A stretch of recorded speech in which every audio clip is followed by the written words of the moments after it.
తాకట్టులో ఉన్న బంగారాన్ని విడిపించి ఆ రోజు ఆన్లైన్ ధరకే కొంటుంది కొమ్మూరి గోల్డ్. నమస్తే రమ్మగారు. నమస్తే జయ.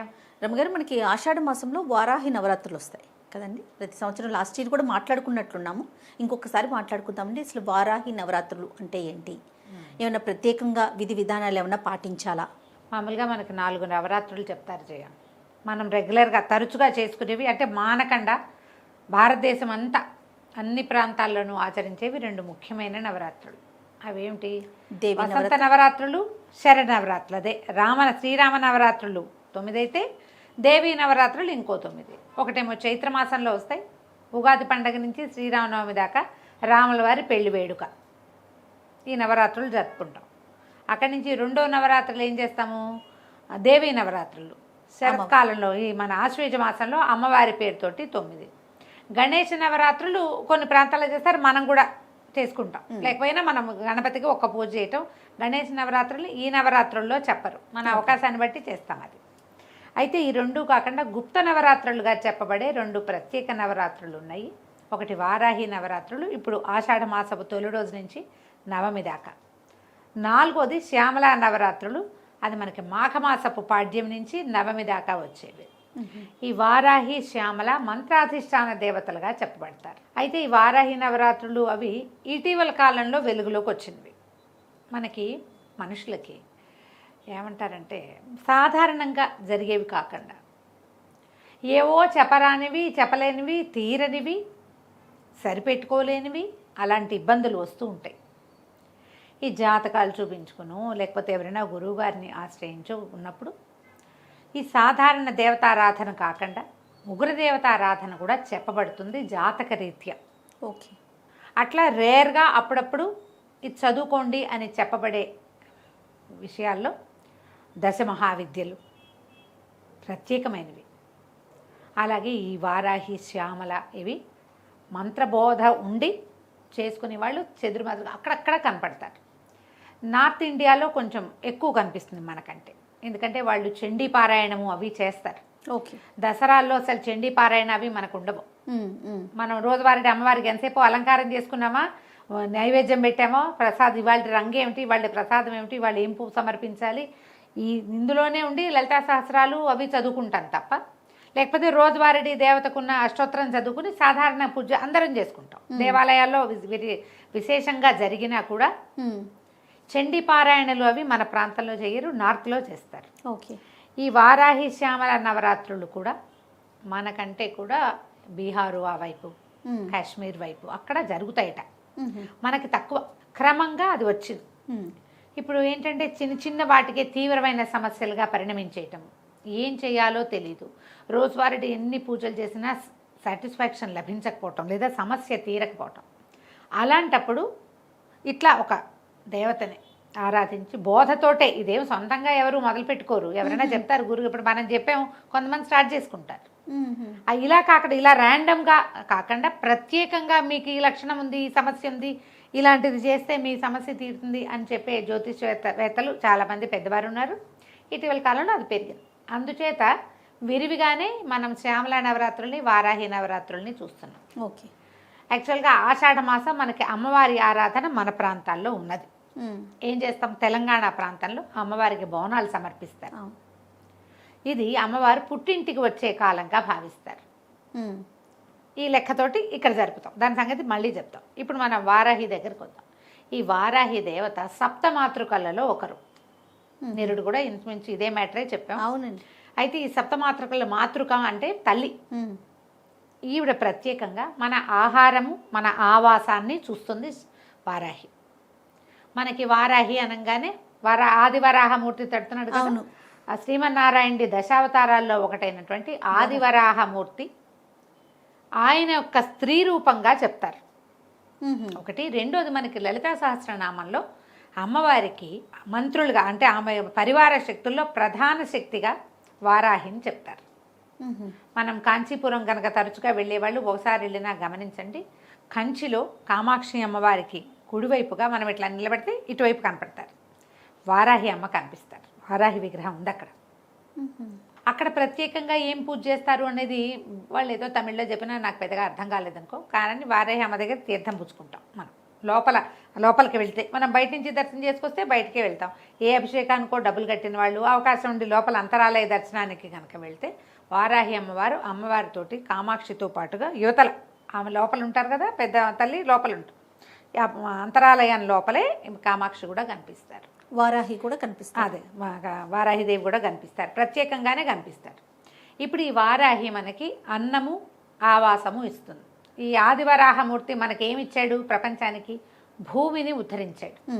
మనం ఏదైనా ఇల్లు వాకిలి కొనుక్కోవాలంటే ఏం చేయాలంటే ఆదివరాహ స్వామిని కొలుస్తాం.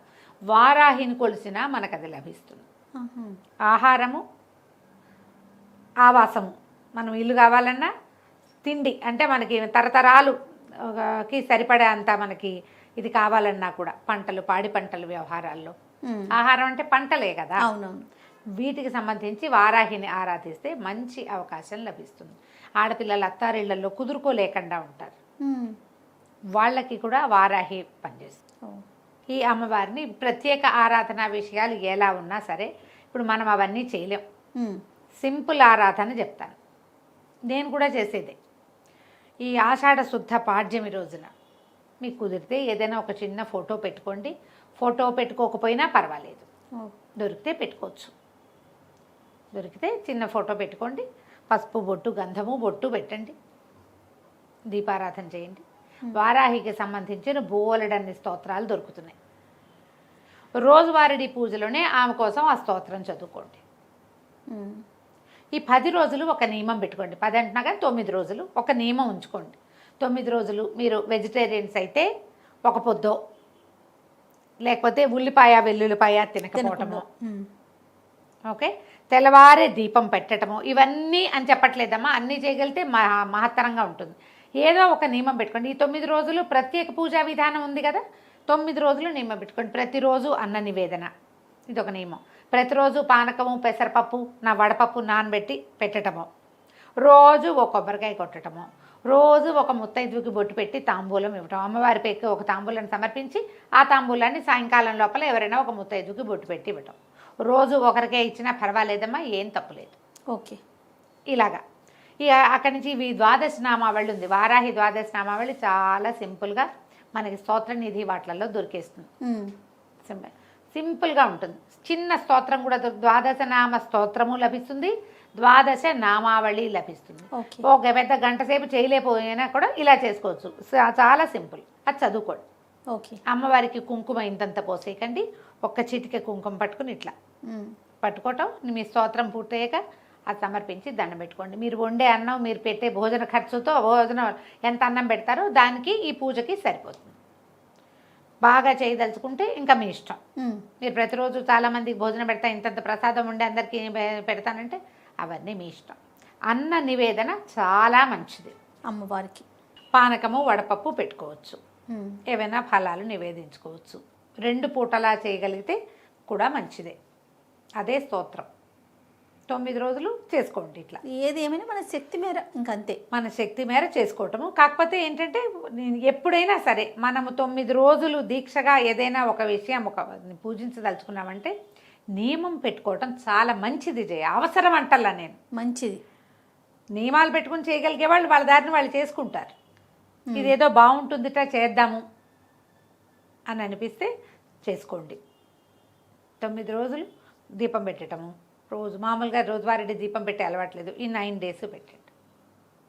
పొద్దున్నే చేసేసేయండి, సాయంకాలం కూడా దీపం పెట్టండి. సాయంత్రం దీపం అలవాటు లేని వాళ్ళు 2 పూట్లా పెట్టే దీపం పెడతానన్న నియమం కూడా పెట్టుకోవచ్చు. మీరు అది మీరు చెయ్యగలిగే నియమాన్ని పెట్టుకుని ఖచ్చితంగా దాన్ని పాటించండి.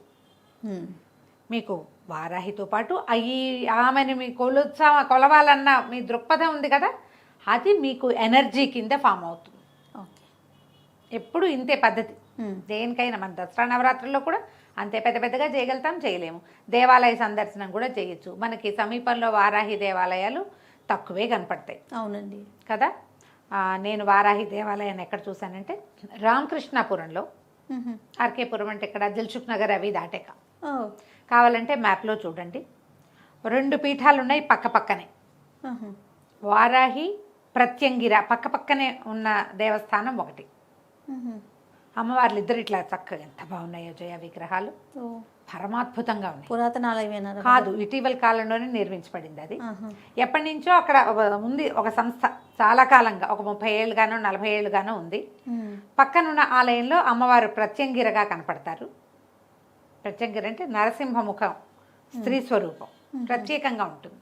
మీకు అవకాశం ఉంటే చూడండి, ఈ 10 రోజుల్లో చూస్తారో, తర్వాత ఎప్పుడైనా అవకాశం ఉంటే చూస్తారో మీ ఇష్టం. రెండు పక్క పక్కనే ఉన్నాయి. రామకృష్ణాపురం వరకు ఖచ్చితంగా చెప్పగలను. ప్రత్యంగిర ఆలయం కమాన్ లాగా ఒకటి కనపడుతుంది, అందులోపలికి వెళ్తే మనం ఈజీగానే పట్టుకోవచ్చు. మ్యాప్లో దొరుకుతుంది, అంతే, ట్రై చేయండి. 2 సంస్థలు పక్క పక్కనే ఉన్నాయి. 2 చోట్ల విశేషమైన అర్చన ఉంది, అద్భుతమైన దర్శనాలు ఉన్నాయి. చాలా బాగుంది. చిన్న చిన్నవి ఇవి, చూడ్డానికి చాలా బాగుంది. ఇంకా ఎక్కడైనా మీ ఇంటి చుట్టుపక్కల పురాతన ఆలయాల్లో ఎక్కడైనా వారాహి స్వరూపం అమ్మవారి దేవాలయాల్లో ఉంటే కనుక, ఇంకొక వారాహి దేవాలయం ఎక్కడ చూశానంటే నేను, ఇది హెచ్ఎంటి ఆఫీసర్స్ కాలనీ, సికింద్రాబాద్. అక్కడ కూడా ఒక వారాహి మఠం వారి ఆధ్వర్యంలో సింహవారాహి అమ్మవారు ఇంతున్నారు. జేజీ చాలా బాగుంది. చిట్టి దేవాలయమే కానీ అమ్మవారు మంచి కళగా చాలా పవర్ఫుల్గా కనపడ్డారు. అక్కడ ఏవో హోమాలు అవి జరుగుతాయి. ఇప్పుడు నేను చెప్పిన ఇక్కడ కూడా రామకృష్ణాపురంలో కూడా హోమాలు అవి విశేషంగా జరుగుతాయి. అవకాశం ఉంటే చూడండి, ఏం లేదు. మీరు చేయదలుచుకుంటే ఈ 9 రోజుల్లో ఏదో ఒక్క రోజైనా చేసుకోండి. పాజిటివ్ ఎనర్జీ, అంతకంటే ఏం లేదు. ఇంక మనకి మంచిది. జాతక దోషాలు ఏమైనా ఉంటే, పిల్లలకి పెళ్ళిళ్ళు కాకపోయినా, ఆడపిల్లలు అత్తవారిళ్లలో ఇబ్బంది పడుతున్నా, అబ్బాయిలు అత్తవారిళ్లలో ఇబ్బంది పడుతున్నా చేసుకోవచ్చు. అదేనండి. సమాధానం దొరకని ప్రశ్నలు, పంటలతో ఇబ్బంది, పొలాల్లో ఇబ్బందులు ఉన్నవాళ్ళు, స్థలాలు ఎక్కడైనా ఇరుక్కుపోయి వెనక్కి రాని వాళ్ళు, అమ్మదాం అనుకుంటాం ఎప్పటికీ అమ్మలేని వాళ్ళు, కొనాలనుకుంటున్నాం కొనటం కుదరని వాళ్ళు, వీళ్ళందరూ కూడా వారాహిని ఆరాధన చేసుకోవచ్చు. వారాహి ఆరాధన సంవత్సరం అంతా చేసుకోవచ్చు మనం కావాలనుకుంటే. ఈ ప్రత్యేకమైన దినాలన్నప్పుడు, ఇలాంటప్పుడు అమ్మవారి అనుగ్రహం బాగుంటుంది కాబట్టి ఎక్కువ ఉంటుంది కదా, అందుకని అవకాశం ఉన్నవాళ్ళు చక్కగా చేసుకోండి. ఇది ఉగ్రదేవతారాధనగా భావించద్దు. మామూలు మనం చేసుకునే ఈ చిన్న పూజ సాధారణ దేవతారాధన కిందే వస్తుంది. ఓకే, మనం ఏం చేయటం లేదు. మనం ఏం చేస్తాం, అమ్మవారికి ఒక అష్టోత్తరమో, ఒక చిన్న స్తోత్రమో, ద్వాదశనామావళి ఏదైనా ఒకటి చదువుకుంటాం. మామూలుగా మన ఇళ్లలో నవరాత్రుల పూజల్లో ఏం పెట్టుకుంటామో, నివేదన పాయసాన్నం చేయొచ్చు, రోజు పులిహోర చేసి పెట్టచ్చు, రోజు పాయసాన్నం చేసి పెట్టచ్చు, రోజు పులగం చేయొచ్చు, అన్నం మీద కాస్త నెయ్యి వేసి చిన్న బెల్లం ముక్కేసి నివేదన చేయొచ్చు, పనికొస్తుంది. ఓకే, మీరు అవకాశం ఉంటే తప్పకుండా చేసుకోండి. వారాహి అమ్మవారి అనుగ్రహాన్ని పొందండి. తప్పకుండా రమ్మగారు. నమస్తే. నమస్తే జయ.